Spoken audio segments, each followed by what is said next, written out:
তার প্রশংসা করে করে কোনোদিন শেষ করা যাবে না। এজন্য কখনোই যেন অভিযোগ না করি আল্লাহর কাছে, কমপ্লেইন যেন না করি। Instead of complaining we should praise more and more. বেশি বেশি প্রশংসা করতে হবে, অভিযোগ করা যাবে না। অনেকের অনেক দুঃখ, অভিযোগ, জাল্লা আমারে এটা দিল না, ওইটা দিল না, আমার পাশে সে বড় হয়ে গেল, ও চাকরি পেয়ে গেল, ও ব্যবসায় উন্নতি করলো, ও ভিসা পাইলো, আমি পাইলাম না।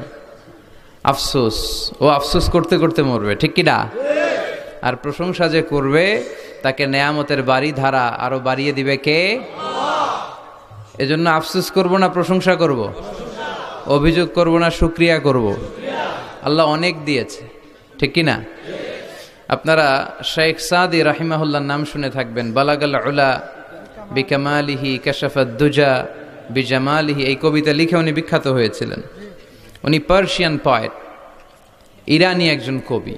তো ওনার একবার আর্থিক সমস্যা যাচ্ছিল, দৈন্যতা যাচ্ছিল, টাকা পয়সা ছিল না, ফলে ওনার পায়ে দেওয়ার মতো জুতা ছিল না। তো খুব আফসোস করতেছে, হায় রে, আমি এত বড় কবি, আমার পায়ে দেওয়ার মতো জুতা নাই। আফসোস করে ঘর থেকে বের হলেন, দেখলেন এক ভিক্ষুক ভিক্ষা করছে, ওর পাই নাই। কি নাই? আর কবি সাহেবের কি নাই? ওনার জুতা নাই, এজন্য দুঃখ। বের হয়ে দেখে সাইল ভিক্ষুক, ওর পা নাই। এবার উনি সেজদায় পরে আল্লাহর ডেকে বলে, আল্লাহ শুকর আলহামদুলিল্লাহ, অনেক ভালো আছি। শুকর আলহামদুলিল্লাহ, বেশ ভালো আছি, অনেক সুখে আছি। এজন্য সুখ হচ্ছে আলহামদুলিল্লাহর ভিতরে। সুখ আছে কিসের ভিতরে? যে কোনো পরিস্থিতিতে আমরা থাকি না কেন, বিপদে আপদে, সকালে বিকালে, শীতকালে গ্রীষ্মকালে, আমরা কি পড়ব? আলহামদুলিল্লাহ পড়ব। এর কারণ চাহিদার কোনো শেষ নাই। যার আছে যত বেশি, সে চায় তত বেশি। দেখবেন যার সাইকেল আছে ও হুন্ডা চায়, চায় না? আরো নিচ থেকে যদি বলি, যার পা নাই ও চায়, আল্লাহ আমার যদি দুইটা পা থাকতো। কথা বলেন? পা নাই এরকম লোক আছে না এলাকায়? সে হেঁটে যাওয়া লোকদের দিকে তাকিয়ে থাকে, আর তার স্বপ্ন থাকে ওইটা, ইস আমার যদি পা থাকতো। হেঁটে হেঁটে হেঁটে যারা বাজারে যায়, স্কুলে যায়, কলেজে যায়, ওদের আফসোস যারা সাইকেল চালায় ওদেরকে দেখে, তাই না? সাইকেল থাকলে খুব ভালো হইতো, সাইকেল চড়ে চড়ে বাজারে যেতে পারতাম। সাইকেলওয়ালারও আফসোস আছে, সে আফসোস করে হুন্ডাওয়ালাদের দেখে, মনে মনে ভাবে যদি ভো ভো থাকতো, হ্যাঁ একেবারে যেতে পারতাম। হুন্ডাওয়ালাদের আফসোস হচ্ছে প্রাইভেট কারওয়ালাদের দেখে, ইস আমার যদি একটা কার থাকতো। যার কার আছে ও আফসোস করে, ইস আমার যদি একটা প্লেন থাকতো। যার প্লেন আছে ও বলে, ইস আমার যদি একটা কপ্টার থাকতো, if I had a copter, আমার যদি একটা হেলিকপ্টার থাকতো, উড়াল মারতাম। কথা বলেন? তাহলে এই চাহিদার, ডিমান্ডের, হিউম্যান ডিমান্ডসের কোনো শেষ আছে? যে এলাকার ছোট্ট মেম্বার, ওই মেম্বার ভাই চায় কি করে চেয়ারম্যান হওয়া যায়।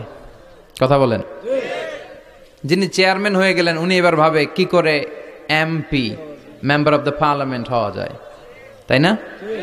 আচ্ছা, এমপি যিনি হয়ে গেলেন উনি আরেকটু উপরে যেতে চায়, ভাবে যদি একটু একটু যদি যাইতে পারি, একটা মন্ত্রণালয় যদি পাইতাম, হ্যাঁ মিনিস্ট্রি যদি একটা পেতাম, কতই না ভালো হতো। তো মন্ত্রী যিনি হইল উনি, ওনার অনেক শখ, ইস আর একটা জায়গা বাকি, হ্যাঁ কি নাম ওইটার? PM, prime minister. কিন্তু এই দেশে অসম্ভব। কথা বলেন? এই দেশে প্রাইম মিনিস্টার হওয়া যাবে? এক দুজন এদের মধ্যে ধাক্কাধাক্কি, এবং ওনাদেরকে মেনে নিতে হবে। আপনি বাঁচেন আর মরেন, ওনারাই প্রাইম মিনিস্টার। কথা বলেন? তাহলে এই কথাগুলো বলার উদ্দেশ্য হচ্ছে হিউম্যান ডিমান্ডসের কোনো শেষ নাই, আনলিমিটেড হিউম্যান ডিমান্ডস। এজন্য বিশ্বনবী বললেন, লাউ আন্না লিকুল্লি ইবনি আদামা ওয়াদিয়ান মিন যাহাব আহাব্বা আইয়াকুনা লাহু ওয়াদিয়ান ওয়া লা ইয়ামলা আফাহু ইল্লা তুরাব। আল্লাহ বলেন, এই বনি আদমের প্রত্যেককে যদি একটা করে স্বর্ণের পাহাড়ের মালিক বানিয়ে দেয়া হয়। কিসের পাহাড় দেখছেন জীবনে? আচ্ছা, স্বর্ণের পাহাড়ের যদি মালিক বানিয়ে দেয়া হয়, আহাব্বা আইয়াকুনা লাহু ওয়াদিয়ান, একটা করে স্বর্ণের পাহাড়ের মালিক বানিয়ে দিলেও সে চাইবে কিভাবে আরো একটা স্বর্ণের পাহাড়ের মালিক হওয়া যায়। আচ্ছা, একটু বুঝে শুনে উত্তর করবেন। একটা স্বর্ণের পাহাড়ের মালিক যদি আমি হই, শুধু আমি কেন, আমার 14 পুরুষ এটারে বিক্রি করে খেলেও কি শেষ করতে পারবো? তো আমার আরেকটা লাগবে কেন? আরেকটা দিয়ে আমি কি করব? স্বভাব। বিশ্বনবী বললেন, সবশেষে হাদিসের শেষাংশে বললেন, ওয়ালাইয়ামলা আফাহু ইল্লা তুরাব, কবরের মাটি ছাড়া কোনো কিছুই মানুষের এই জিহ্বাটারে থামাতে পারবে না। চিৎকার করে বলেন ঠিক কিনা? এজন্য যার আছে বেশি ও চায় বেশি, এই ডিমান্ডটারে একটু কমাতে হবে, আল্লাহর কাছে শুকরিয়া করতে হবে। অর্থের প্রয়োজন আছে, কিন্তু এটার হৃদয়ে স্থান দেয়া যাবে না। এটা হাতে আসবে আবার চলে যাবে, ঠিক কিনা? হৃদয়ে স্থান থাকবে কার? যাদের হৃদয়ে আছে আল্লাহর ভয়, তারা কভু পথ ভুলে যায় না। আল্লাহর প্রেম ছাড়া এই দুনিয়ায় কারো কাছে কোনো কিছু চায় না, ঠিক কিনা? মুমিনের হৃদয়ে দরদ ভালোবাসা থাকবে একজনের জন্য। চিল্লায় বলেন তো তিনি কে? এজন্য আমরা যেন শুকরিয়া করি, আমরা যেন অভিযোগ না করি। দেখেন, আমরা যদি জিজ্ঞেস করি, ভাই আপনি কি চান, কি লাগবে আপনার, কার কি লাগবে, একজন বলবে আমি এটা চাই, আমার এটা নাই, আমি ওইটা চাই, ওইটা চাই, কত কিছু লাগবে আমাদের।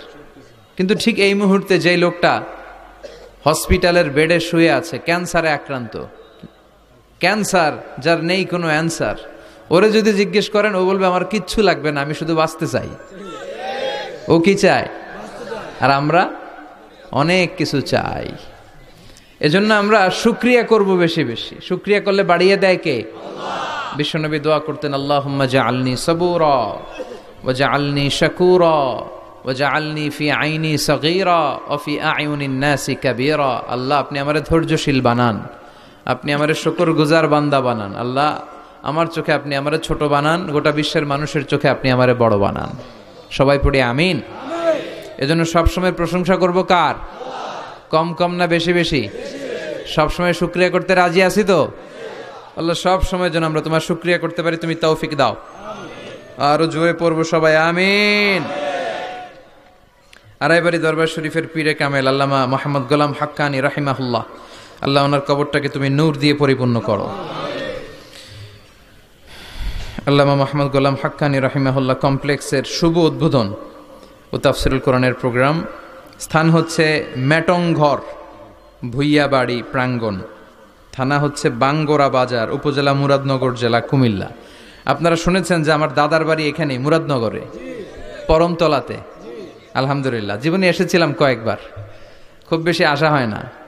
আমার জন্ম হয়েছে আবার ঢাকায়, ঢাকার ডেমরা থানায়। আমার জন্মের অনেক আগ থেকেই আব্বা মা ওইখানে থাকে, ফলে আমি হয়ে গেছি ঢাকাইয়া। ঢাকাইয়াও হয়েছি, আবার কুমিল্লারও রয়ে গেছি, মানে কুমিল্লাতে আবার বিয়ে করছি। এই যে আমার নানা শ্বশুর, পেশা বছর হচ্ছেন আমার নানা শ্বশুর। তো এই জন্য অনেকেই আমার পরিচয় নিয়ে খুব কনফিউশনে পড়ে, আসলে আমি কি কুমিল্লার না ঢাকার। আমি বলি দুইটারই, কুমিল্লাও আমার বাড়ি, ঢাকাও আমার বাড়ি। ঢাকা আমার জন্মস্থান, আর কুমিল্লা আমার দাদার বাড়ি। আজকের এই প্রোগ্রামের সভাপতি হচ্ছেন আল্লামা মোহাম্মদ গোলাম সরোয়ার সাইদি, পীর সাহেব, আড়াইবাড়ি দরবার শরীফ ও অধ্যক্ষ আড়াইবাড়ি ইসলামিয়া সাইদিয়া কামিল মাদ্রাসা। আমার মাথার তাজ, মুহতারামি ওয়া মুকাররামি, আমার প্রিয় নানা ভাই চমৎকার কথা বলছিলেন, খুব গুছিয়ে কথা বলেন, অল্প কথা বলেন, বেশি বলেন না, কিন্তু যেখানে বলা দরকার ওইটাই বলেন, যা বলা দরকার তাই বলেন, ঠিক কিনা? পীর হতে হলে এমন পীর হওয়া দরকার। অনেক পীরের নাম আমরা জানি, কাউকে ছোট করে কটাক্ষ করে বলছি না। আপনি আমার নানা ভাইয়ের কথা শুনলে দেখবেন যে গতানুগতিক যে পিরালি, এই পিরালি উনি করে না। কোরআন সুন্নাহকে আধুনিকভাবে মানুষের কাছে পৌঁছে দিতে চায়, জোর করে কাউরে মুরিদ বানাতে চায় না। ওনার কাছে মুরিদ হতে আসলেও উনি বানাইতে চায় না, আগে অন টেস্ট করে, পরীক্ষায় রাখে যে আপনি এই বাজে অভ্যাসগুলো ছাড়তে পারবেন কিনা, এগুলো করতে পারবেন কিনা। এবং নানা ভাই মনে করে ওনার হাতে হাত রেখে কেউ বায়াত হওয়া মানে ওনার রেসপন্সিবিলিটি অনেক বেড়ে গেল। উনি এই রেসপন্সিবিলিটি থেকে মুক্তি চায়, উনি বানাতে চায় না। তো এইরকম পীর থাকার দরকার আছে না নাই? যিনি আল্লাহর ভয়ে সব সময় তটস্থ থাকে। আল্লাহ তুমি আমার নানা ভাইকে ইসলামের জন্য কবুল করো, কোরআনের জন্য কবুল করো, নেক হায়াত দারাজ করো। কোরআন সুন্নাহর কথাগুলো তিনি যেমনভাবে প্রকাশ করে যাচ্ছেন, আমরণ যেন আপসহীনভাবে কোরআন সুন্নাহর কথা প্রকাশ করতে পারে। আল্লাহ তুমি তৌফিক দাও। আল্লাহর কাছে কামনা করছি যে অল্প কিছু সময় আমরা কথা শুনবো, সরাসরি কোরআন থেকে শুনবো, পড়ি ইনশাআল্লাহ। কোরআন থেকে কথা শোনার সবচেয়ে বড় একটা ফজিলত হচ্ছে এই কথার মধ্যে কোনো গোজামিল নাই, কোনো ভুল নাই, কোনো সন্দেহ নাই। চিল্লায় বলেন ঠিক কিনা? এবং কেউ কি এই কোরআনের ব্যাপারে কোনো সন্দেহ, কোনো ভুল, কোনো ইনকনসিস্টেন্সি প্রমাণ দিতে পেরেছে? পারে নাই, পারবেও না। This is the book whereof there is no doubt, no suspicion in it, and a guidance to those who are muttaqin. আল্লাহ বললেন যালিকাল কিতাব লা রাইবা ফি হুদাল লিল মুত্তাকিন। এটা এমন বই যে বইয়ে কোনো ভুল নাই, কোনো সন্দেহ নাই, এবং মুত্তাকিনদের জন্য হেদায়েতের গাইড বুক করে এই বইটারে পাঠালো কে? আল্লাহ। এজন্য এই বইটা আমরা বুক সেলফের একেবারে উপরের তাকে রাখবো, যাতে ধুলা বালি আর মাকড়সার বাসা এটা ময়লা হয়ে থাকে। হ্যাঁ, কোথায় রাখবেন? একেবারে হাতের কাছে রাখবো, হাতের কাছে রাখবো। পৃথিবীর সবচাইতে নন্দিত এই কিতাবটা আজকে সবচাইতে বেশি নিগৃহীত, উপেক্ষিত। বুক সেলফে রাখে, তাও একেবারে উপরের তাকে, কারণ বছরে 1-2 বার কামে লাগে। কেউ মরলে, কথা বলেন, মারা গেছে, এখন সামনে বসে বসে কোরআন তেলাওয়াত করতে হবে। কোরআন এসেছে জীবিত মানুষদের জন্য। কোরআন নিজেও জীবিত কিতাব, আলোকিত করেও জীবিতদেরকে। চিল্লায় বলেন ঠিক কিনা? কিতাবুন হাই, জীবিত কিতাব, ওয়াকিং এনসাইক্লোপিডিয়া, চলমান বিশ্বকোষ। যাই জিজ্ঞেস করবেন তথ্যের সম্ভার, তথ্য উপাত্ত আর ইনফরমেশন এই কোরআনের ভেতরে আছে না নাই? মানব সমস্যার সব সমাধান আছে। এজন্য এই বইটাকে বলা হয় দ্য প্রবলেম সলভিং মেথোডোলজি। এই কোরআন আপনার সব প্রবলেমকে সলভ করে দেয়। It's not a problem creating methodology. এটা জীবনের কোথাও সমস্যা বাধায় না। কোরআন কোথাও সমস্যা লাগায়? কথা বলেন, জট লাগায় নাকি জট খুলে দেয়? আলহামদুলিল্লাহ পড়েন। এজন্য কোরআনের সাথে যেন আমরা সম্পর্ক বাড়াই। We should increase the attachment with the holy book Quran. যতই সম্পর্ক বাড়াবেন আপনার মর্যাদা বাড়াবে কে? আল্লাহ।